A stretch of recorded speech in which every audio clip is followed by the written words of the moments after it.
Hey guys, welcome back here to Intuitive Angling, and thanks for joining me for today's video. And guys, I've got another really good co-angler story I'm going to tell you guys. That one of the most popular videos, topics that I do are talking about co-anglers I fished with over the years, because I fished with, over 1,000 co-anglers throughout. I've been fishing with co-anglers for 40 years, so I've got a ton of stories to tell you with them. But this one, definitely one that sets out above anything else. You guys are going to get a kick out of this particular story, so I'm going to get into it in today's video. Also, guys, I just want to remind you real quick, you guys have heard me talk a lot about fishing reels lately as far as the ones I like, and I've been showing you some of the ones I've got. Guys, if you're looking for a really good deal right now, Tackle Warehouse has got 3 Abu Garcia bait cast reels for almost half price. These are like $300 and something reels, half price. I'm going to link all 3 of them in the description of this video. If you guys would like to get one, like right now, they got that 12 days of Christmas sale that's winding down. So now's the time to get it if you want it. That sale's not going to last very long. So I'll put that link in my those 3 reels in my Tackle Warehouse link if you guys like to get you a good deal on those Abu Garcia bait cast reels. Okay, this is the one that's going to crack you up, man. It cracked me up. But this was a tournament. This was an FLW tournament about, God, this thing was probably 25 years ago down at Beaver Lake. It was like the Walmart Open, Beaver Lake, down at Beaver Lake in Arkansas, the FLW Tour. And I think this was the second day of the tournament. This was one tournament. I had some really memorable co-anglers I remember drawing out in this tournament. But the second day of this tournament, what they do is after the weigh-in, they pair you up with your next day's partner. And they usually either, announce it or, they'll text you or something like that. This was before text, so this was just an announcement. They text them, but back then they didn't. They just called it. They used to call your name out. Everybody'd be standing around. It's like day 2 partner, such and such, and you go over and meet him and talk to him. So I met my partner, and we start talking and everything. And he's like, I was doing pretty good in the tournament, and he was, pretty cool guy, just wanting to know what's going on, a little bit basically what we're doing. He didn't ask me a whole lot of questions. And he goes, I'm not sure what I need to bring. I said, I said, well, just bring whatever you want. I don't care. It's no big deal. Not thinking anything about it. So anyway, we show up the next day of the first morning of practice down there. And I told him I'd meet him on this dock. There was like a dock, off to the side where we're taking off. And I said, let's just meet down here at the dock. I'll pick you up in the morning. So I launched my boat and I idled over there to pick him up, and he's waiting there. And when on the dock, at the end of the dock with him, there's this huge, like one of those big 55-gallon contractor trash bags. Those big giant heavy duty ones. There's one of those sitting next to him on the dock there.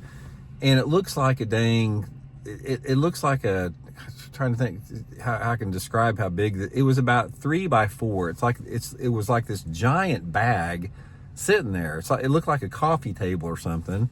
And then he had like 10 rods with him, and he had this big cooler with him. So I pull up there and I'm like, you planning on putting out all the stuff in my boat? So he goes, well, he goes, you told me to bring what I wanted to. So anyway, guys, he sets this 55-gallon plastic bag in the floor of my boat, which completely covers up every square inch of the boat on the floor. It's like the only room I have is where my feet is under the console. This thing, there's no room whatsoever. I had to get out of the seat. I had to crawl out of the seat and step on the seat and to get to the front deck. This thing was huge.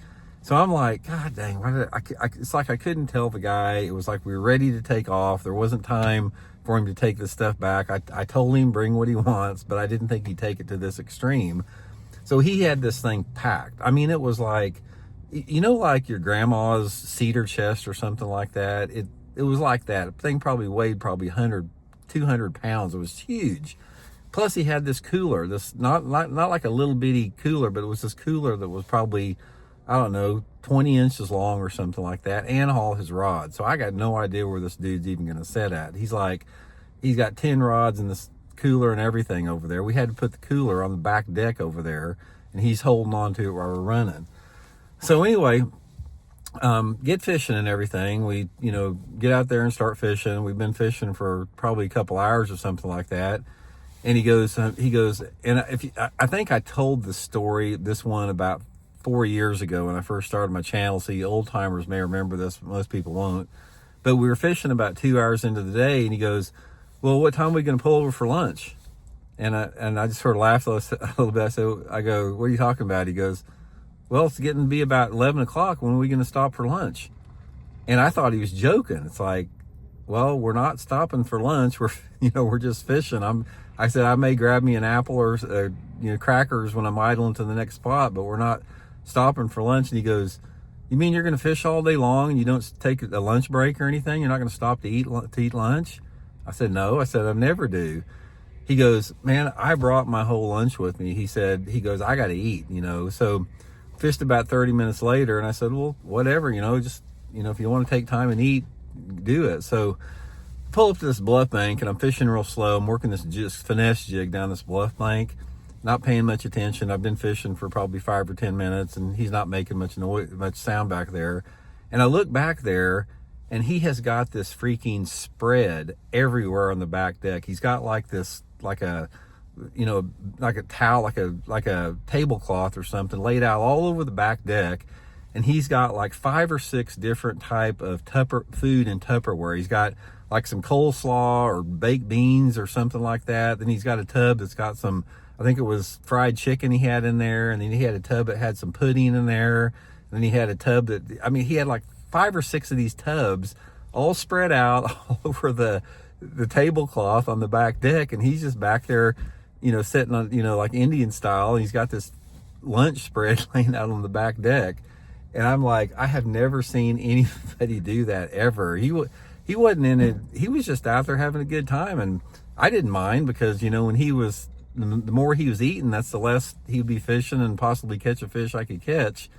So anyway, he, it probably took, I don't know, a half hour to eat back there. And it just so happened that I was fishing. I wasn't like running and gunning like that, because it would have taken him 10 minutes to pack all of the stuff away. So he finally packs it all away, starts fishing it again. But that's the first time I've ever had anybody ask me when we're going to pull over for lunch, and then literally be shocked that we weren't going to do it. Like it must have been his first tournament as far as I know. So that was definitely a memorable experience there. I got quite a few other ones that I'll share later on, but just wanted to share that with you guys. So hope you enjoyed it. We'll talk later.